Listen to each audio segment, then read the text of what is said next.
Bar council of Maharashtra and गोवाच्या वतीने advocate Rajendra Umap यांच्या नेतृत्वात आयोजित राज्यस्तरीय वकील परिषद 2024चं उद्घाटन सर्वोच्च न्यायालयाचे न्यायाधीश अभय ओक यांच्या हस्ते झाले।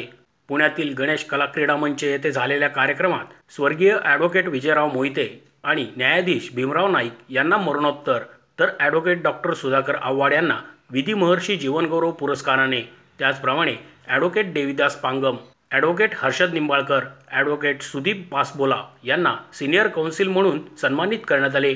मोहिते यांच्या तिन्ही कन्या रेवती मोहिते डेरे, वंदना चव्हाण आणि विनीता कामटे यांनी, तर नाईक यांचा सन्मान त्यांचे पुत्र विनीत नाईक यांनी स्वीकारला।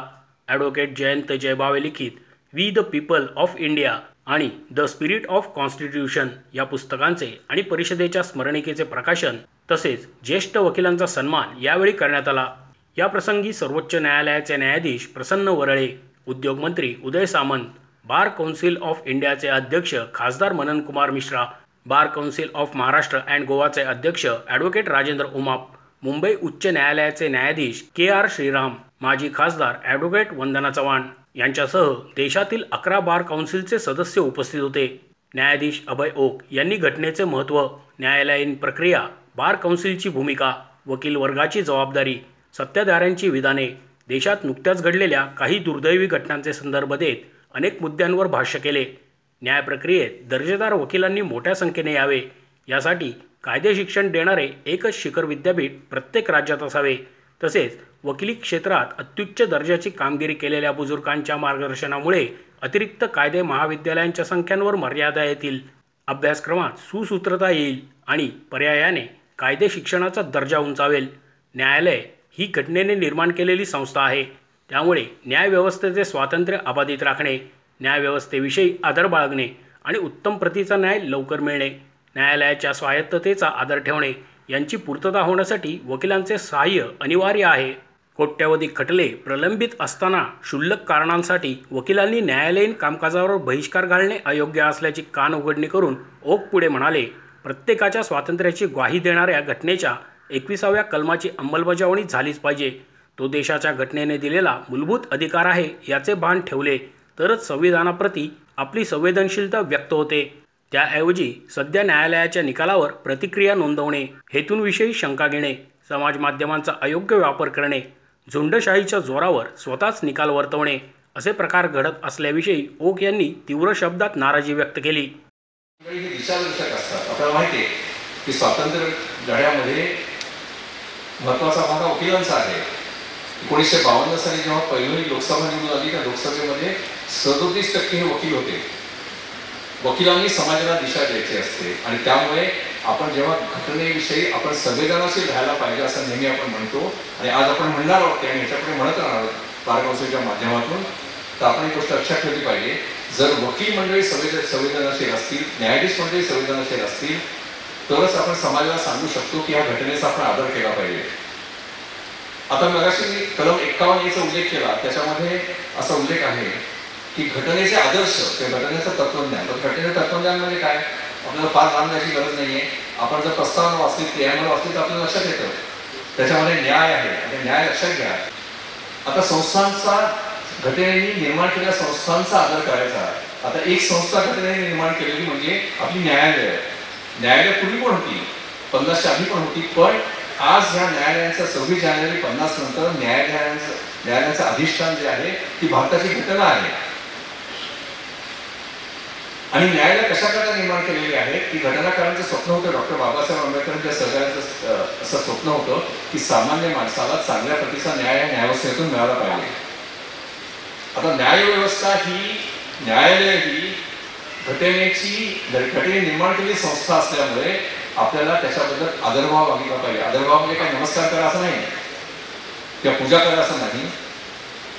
न्यायालयाचा आपल्याला आदरभाव ठेवायचा असेल तर 2 गोष्टी आपल्याला आवर्जून केल्या पाहिजे। एक की न्यायालयामध्ये ॲडजमेंट मागणं हा मूलभूत अधिकार घटनेने वकिलांना दिलेला नाहीये आणि ती मुदत मिळणं हा पण कॉरेस्पॉन्डिंग ऑब्लिगेशन नाहीये न्यायाधीशांचं, त्याची आपण जाणीव ठेवा।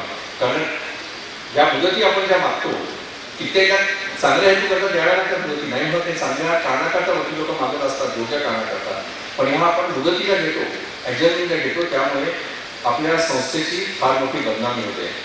याचा आपण गांभीर्याने विचार केला पाहिजे. तर हे असे कार्यक्रम आयोजित करत असताना आपण एक गोष्ट लक्षात ठेवली पाहिजे की आपण सर्वांनी मिळून न्यायालयाची गेलेली प्रतिष्ठा ही परत आणली पाहिजे. उदय सामंत म्हणाले, कायदा विद्यापीठासाठी 150 कोटींची तरतूद केली आहे. तसेच तळोजा येथे नुकतीच 2 एकर जागाही देण्यात आली आहे. या जागेवरील प्रस्तावित बांधकामाची परवानगीही देण्यात आली आहे. सध्या न्यायमूर्तींनाही सल्ले देऊ धजणारे महाभाग निर्माण झालेले दिसतात. सार्वजनिक व्यासपीठांवर न्यायालयाचा अवमान करण्याची फॅशन आलेली दिसते. न्यायालयाच्या निर्णयांवर शंका अथवा प्रश्नचिन्ह निर्माण करण्याचे प्रयत्न करणाऱ्यांवर कडक कारवाई करण्याची गरज असून राज्यात जिल्हावार वकिलांसाठी विविध प्रशिक्षण वर्गांचे आयोजन करण्यात बार कौन्सिलने पुढाकार घेण्याची सूचना देखील सामंत यांनी यावेळी केली. महाराष्ट्र बार असोसिएशन आणि गोवा बार असोसिएशन यांच्या संयुक्त विद्यमानं आजचा हा कार्यक्रम होता. मला देखील त्यांनी खास करून निमंत्रण दिलं होतं. सुप्रीम कोर्टाचे सन्माननीय न्यायाधीश ओक साहेब देखील उपस्थित आहेत. अनेक सुप्रीम कोर्टाचे न्यायाधीश उपस्थित आहेत. हायकोर्टचे न्यायाधीश उपस्थित आहेत. आणि या सगळ्यांच्या वतीनं MIDCनं जी गेली कित्येक वर्षाची मागणी त्यांची होती जागेची, ती पूर्ण केली म्हणून ऋणनिर्देश करण्यासाठी मला त्यांनी बोलवलेलं होतं. परंतु मी नम्रतापूर्वक सांगितलं की जरी खात्याचा मी मंत्री असलो तरी मुख्यमंत्री, दोन्ही उपमुख्यमंत्री आणि वकिलांनी केलेला पाठपुरावा याच्यामुळेच ती जागा मी त्यांना देऊ शकलेलो आहे. आज जे मला पुस्तक देण्यात आलं होतं ते संविधानाच्या बाबतीतलं पुस्तक दिलं होतं आणि त्याच्यामध्ये लिहिलेलंच असं आहे की आपली न्यायिक व्यवस्था आहे, त्याच्यावर बाहेर नाक्यावर उभं राहून बोलू नये हे त्याच्यामध्ये लिहिलेलं आहे. आणि त्याच्यामध्ये सगळ्यात महत्त्वाचं लिहिलं आहे की जगातली सगळ्यात चांगली लोकशाही आणि न्यायिक व्यवस्था ही भारतामध्ये आहे. मग असं असताना आपल्या बाजूने निकाल लागले तर न्यायालयावर बोलायचं, आपल्या विरोधात निकाल लागले तर न्यायालयावर बोलायचं, हा माझ्या दृष्टीनं न्यायालयांचा अवमान आहे. आणि म्हणून माझी एक कॉमन मॅन म्हणून, एक भारताचा नागरिक म्हणून जो मला अधिकार आहे बोलण्याचा, त्यातनं मी बोललो की बाबा परवा देखील एक 7-8 दिवसापूर्वी एक कुठचा तरी निकाल लागला पॉलिटिकली आणि त्याच्यानंतर न्यायदेवतेच्या डोळ्यावरची पट्टी काढून टाका अशा पद्धतीची जर भाषणं आणि पत्रकार परिषदा जनतेमध्ये व्हायला लागल्या आणि पुढारी करायला लागले तर न्यायदेवतेवरचा विश्वास जो आहे त्याच्यावर प्रश्नचिन्ह उभं करतील पुढची पिढी. आणि म्हणून मी माझं मत मांडलं. आपली न्यायिक व्यवस्था जी आहे ही अतिशय पारदर्शक आहे, अतिशय नियमावर चालते, अतिशय चांगल्या पद्धतीनं त्यांचा सन्मान झाला पाहिजे. आणि जो सन्मान आहे तो सन्मान टिकवण्याची जबाबदारी भारतातल्या प्रत्येक नागरिकाची आहे. त्याच्यामध्ये तो पुढारी असला तर पुढाऱ्याची देखील आहे आणि राजकारणाची देखील आहे. आणि म्हणून न्यायिक व्यवस्थेवर बाहेर बोलणं हे योग्य नाही, एवढंच मी माझं मत त्या ठिकाणी व्यक्त केलं. मोशी न्यूज नेटवर्कसाठी मोहित शिंदे, पुणे.